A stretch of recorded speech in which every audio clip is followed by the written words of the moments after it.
L'actualité internationale, le leader des Serbes de Bosnie a lancé un appel à la mobilisation générale face aux nouvelles offensives de l'armée bosniaque. La riposte s'organise. Les menaces d'intervention des Nations Unies restent lettre morte et l'Occident est accusé de prendre parti pour un camp. Le leader russe Vladimir Zhirinovski se fait même menaçant. Il promet des représailles militaires à l'encontre de l'Occident si les Serbes sont attaqués. Reste un détail, il n'est pas au pouvoir. Le point sur la situation avec Jean-Paul Géroir. Une victime de plus sur le tableau de chasse des tireurs embusqués serbes à Sarajevo. Un mort et 13 blessés, dont cette petite fille, coupable comme les autres d'être passée au mauvais endroit, au mauvais moment. Tout porte à croire que les rues de Sarajevo seront encore plus dangereuses à l'avenir.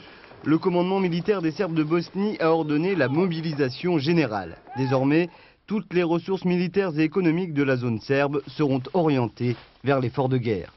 Les Serbes qui refusent de se battre contre leurs anciens compatriotes seront considérés comme déserteurs et sévèrement punis. L'objectif probable de cette annonce est double. D'abord, contrer le renforcement et la réorganisation de l'armée bosniaque. Ensuite, adresser un avertissement supplémentaire à la communauté internationale.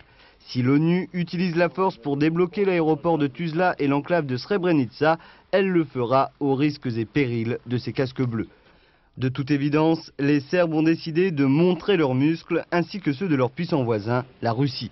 En visite dans la zone serbe, Vladimir Zhirinovski, le leader ultranationaliste russe, a averti que la Russie a de quoi punir ceux qui oseraient bombarder les Serbes. Il n'est encore qu'un opposant à Boris Yeltsin, mais sa menace reflète un sentiment pro-serbe extrêmement répandu dans l'opinion russe.